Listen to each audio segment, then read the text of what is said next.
할렐루야. 네, 주님 주신 은혜와 평강이 여러분의 삶과 또 가정 가운데 날마다 함께 하시기를 주님의 이름으로 축원을 드립니다. 오늘 본문을 보게 되어지면 좀 익숙한 느낌이 듭니다. 왜냐하면 오늘 본문이 마태복음 5장의 산상수훈 팔복과 좀 비슷한 맥락의 이야기를 하고 있기 때문입니다. 그렇다면 이 둘에서는 어떤 차이가 있는 것일까요?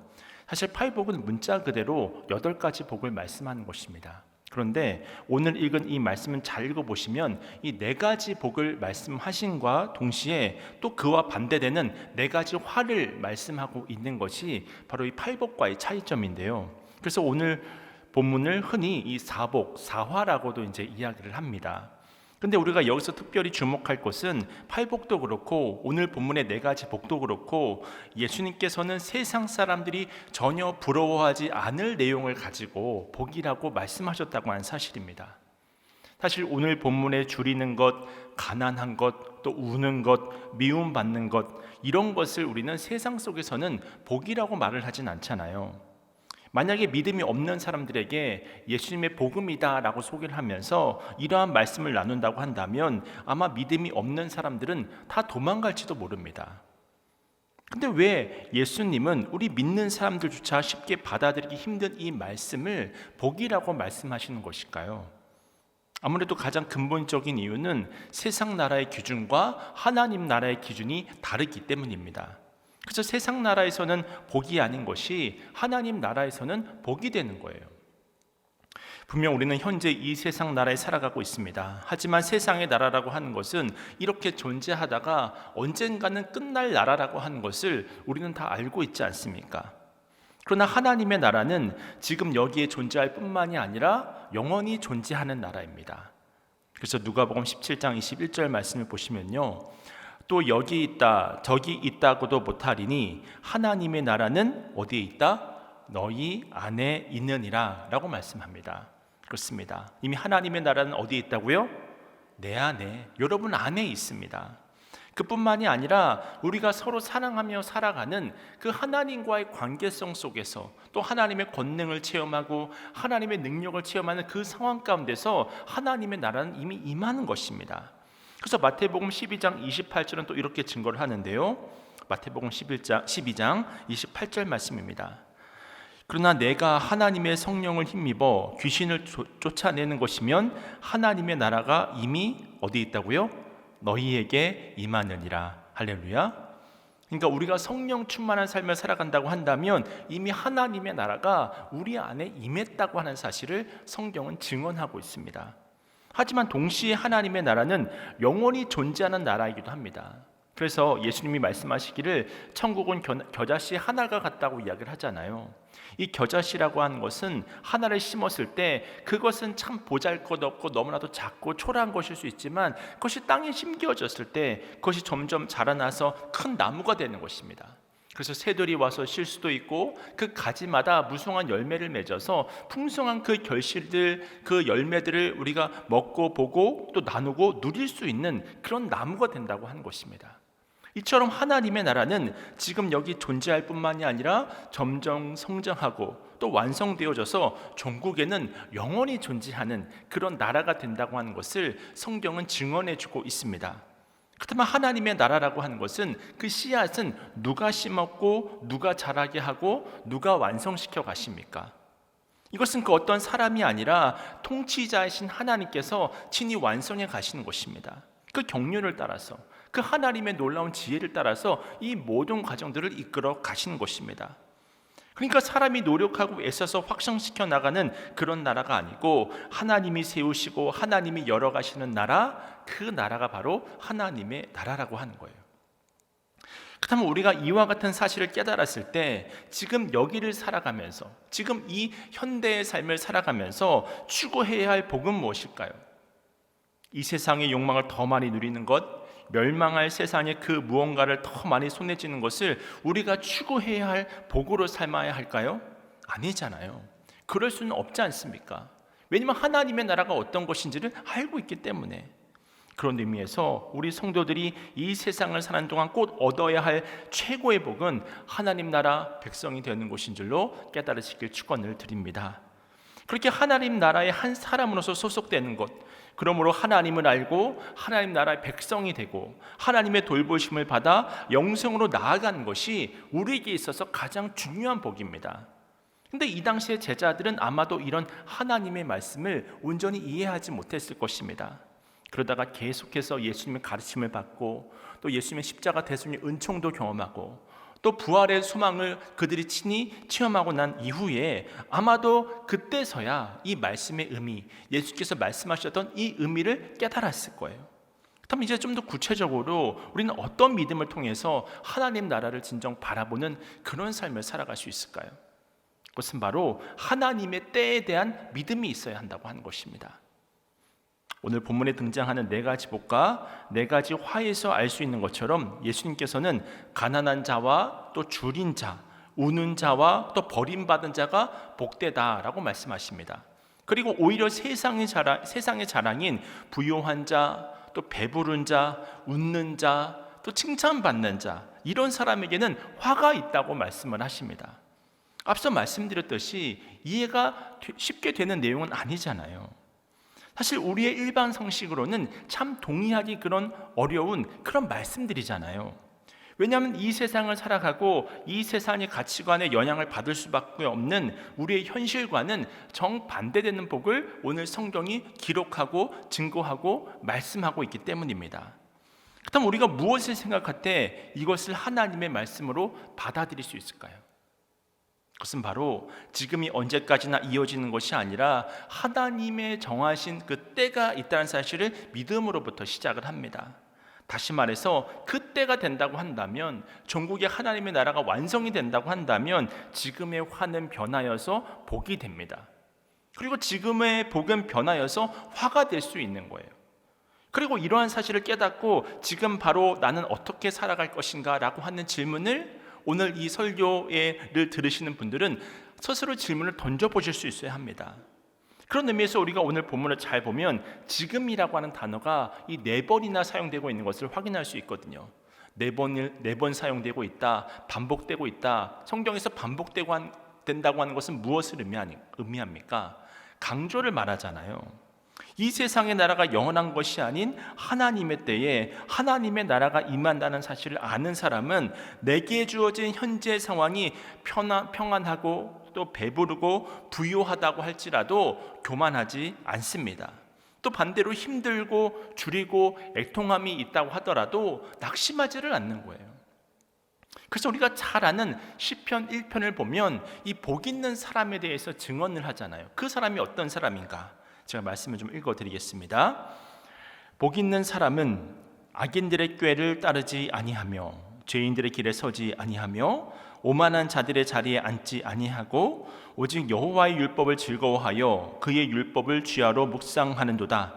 그는 시냇가에 심은 나무가 철을 따라 열매를 맺으며 그 잎사귀가 마르지 아니한 같으니 그가 하는 모든 일이 다 형통하리로다. 아멘. 그렇습니다. 분명 주변은 다 마른다 하여도 이 물이 흐르는 시냇가의 나무라고 하는 것은 절대로 메마를 수가 없습니다. 오히려 시절을 쫓아서 과실을 맺는 거예요. 그런 의미에서 지금 내 인생이 황무지처럼 어렵고 또 힘들고 또 눈물이 나고 희망이 없고 절망적인 상황에 계신 분이 계실까요?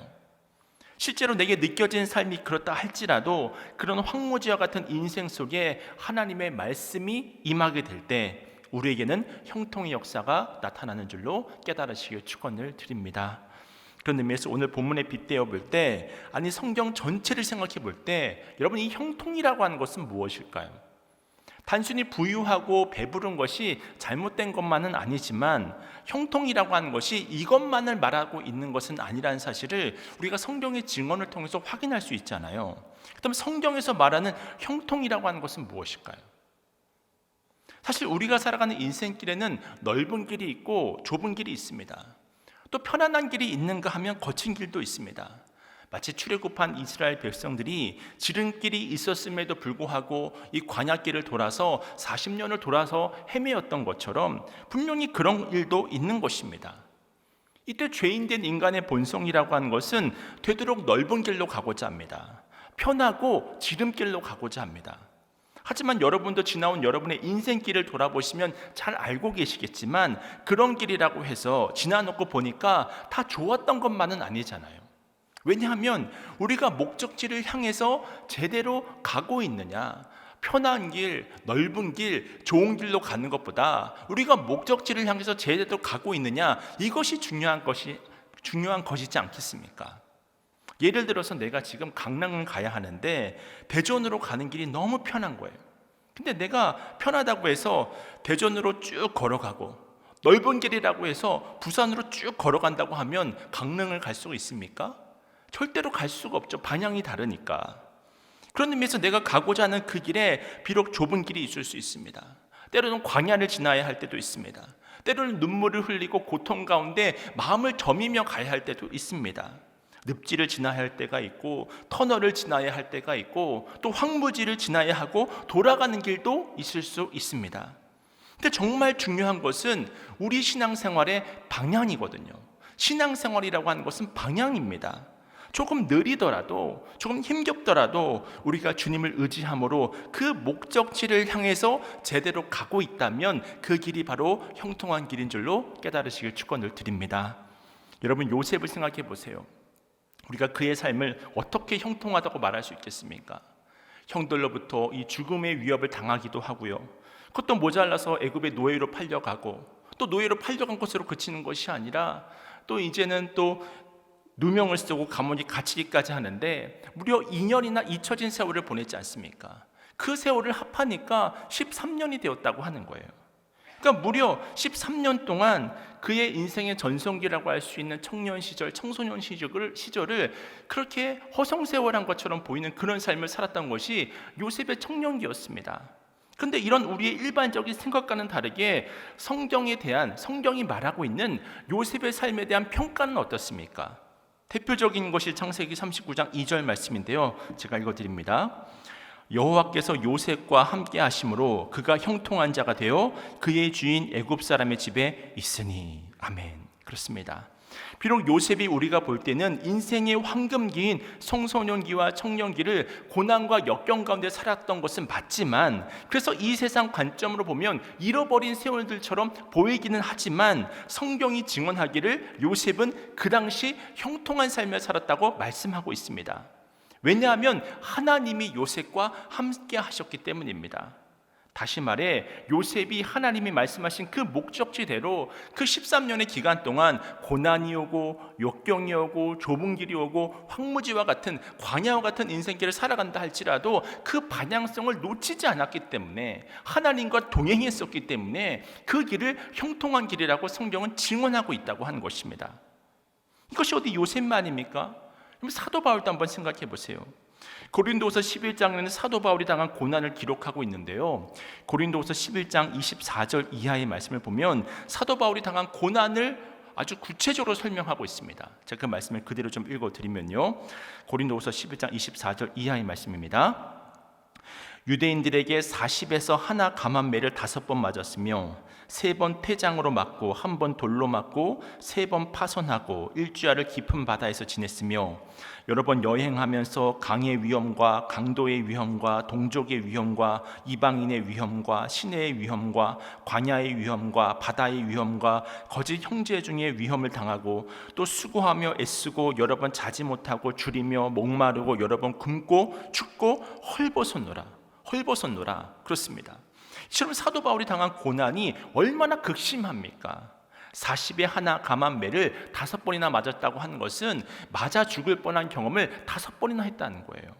그뿐입니까? 돌에 맞아 죽을 뻔하고 배를 타고 가다가 수장될 뻔하기도 하고 사람들로부터의 수많은 배신과 헐벗음과 굶주림과 그리고 그 자신이 가지고 있었던 고질적인 질병도 있었고요.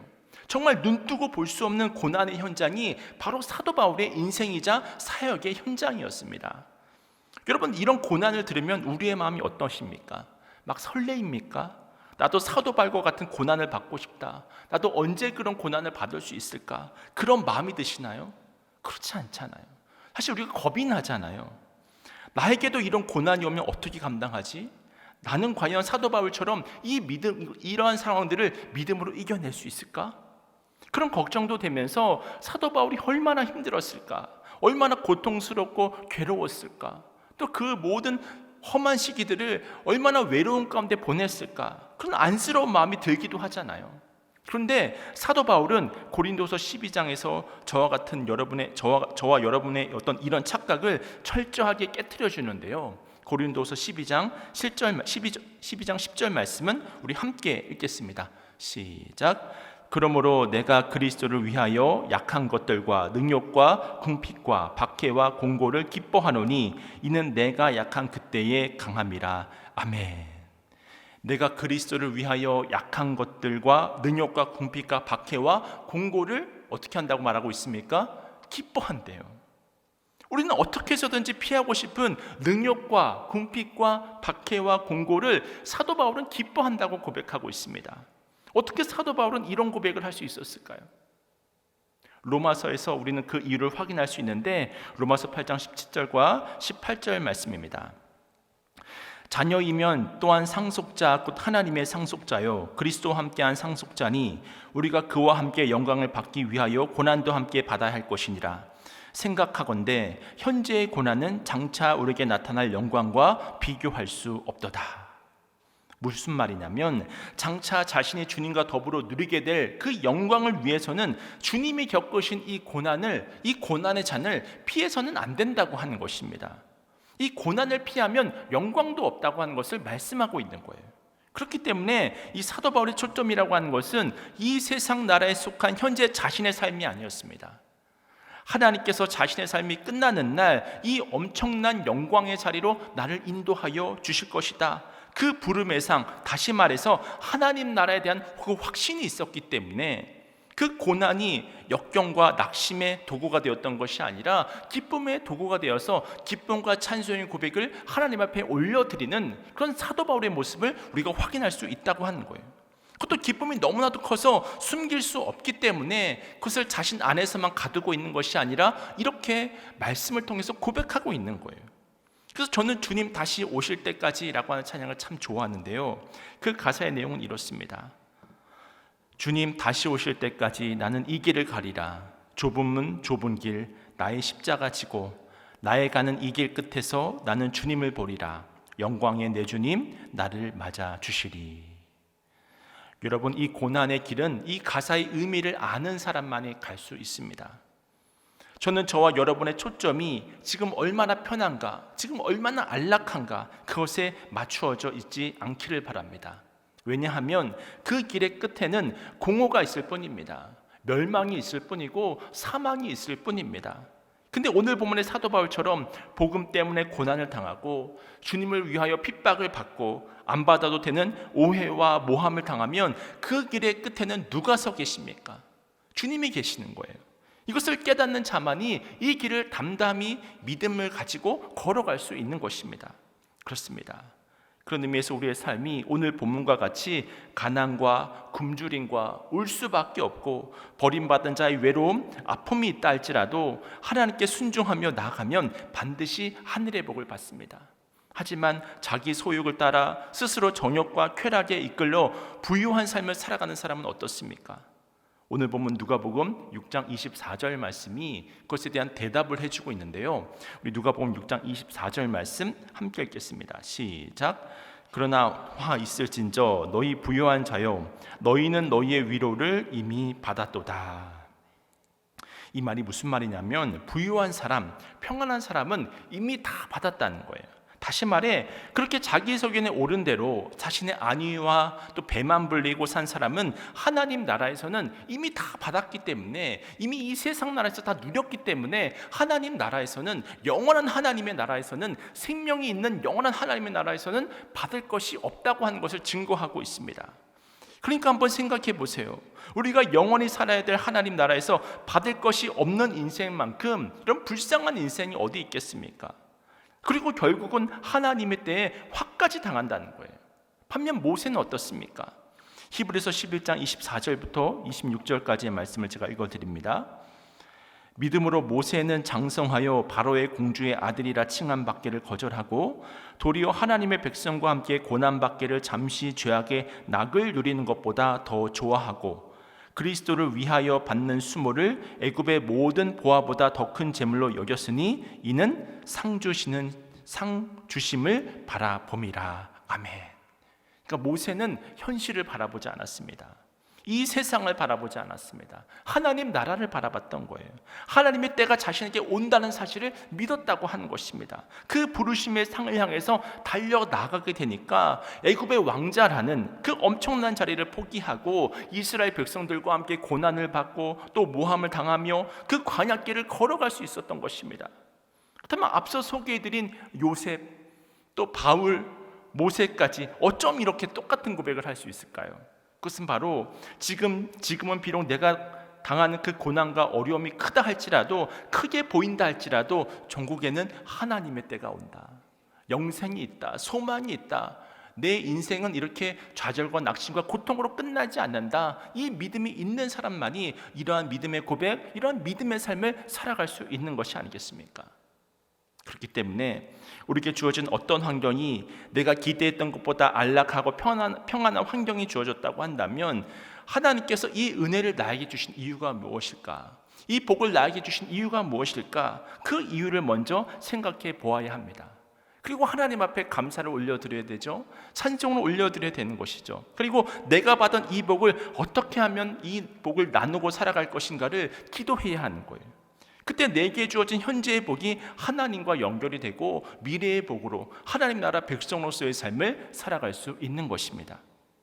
또 어떤 때는 우리 인생길에서 정말 예상치 못한 어렵고 낙심되는 일을 만날 때가 있잖아요.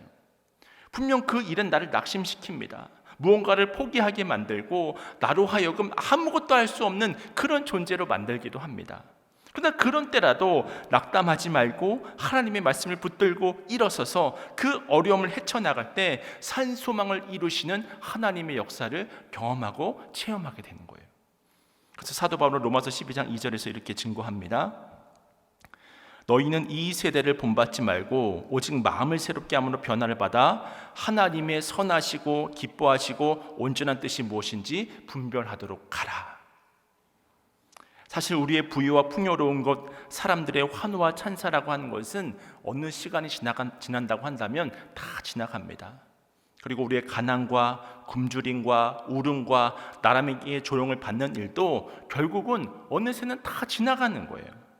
그러므로 지금의 모습이 언제까지나 계속되는 것이 아니라 하나님의 때가 있는 것이구나, 영원한 나라가 있는 것이구나, 그 하나님께서 저 멀리 계신 하나님이 아니라 임마누엘로 내 안에 살아계신 하나님, 지금도 성령의 능력과 권능을 통해서 수많은 기적과 이적을 행하시는 그 하나님이 나와 함께 동행하시는구나, 이 믿음을 가질 때 하나님의 이 말씀이 비로소 이해가 되고, 이것이 진정한 복이네, 이것이 오히려 화가 되는 것이네, 세상에선 이것이 복이라고 했는데 이것이 복이 아니구나, 하나님의 말씀이 진정한 복이구나, 이 말씀을 통해서 위로를 받고 또 소망을 얻고 힘을 누릴 수 있는 그런 믿음의 자녀들이 될 수 있다고 하는 것입니다. 그런 의미에서 마지막으로 이 렌터 윌슨 스미스의 이 또한 지나가리라 라고 하는 시를 소개하면서 이 말씀을 마치고자 하는데요, 이 시의 내용을 제가 그대로 읽어드리도록 하겠습니다. 큰 슬픔이 거센 강물처럼 내 삶에 밀려와 마음의 평화를 상산조각내고 가장 소중한 것들을 내 눈에서 영원히 앗아갈 때면 내 가슴에 대고 말하라. 이 또한 지나가리라.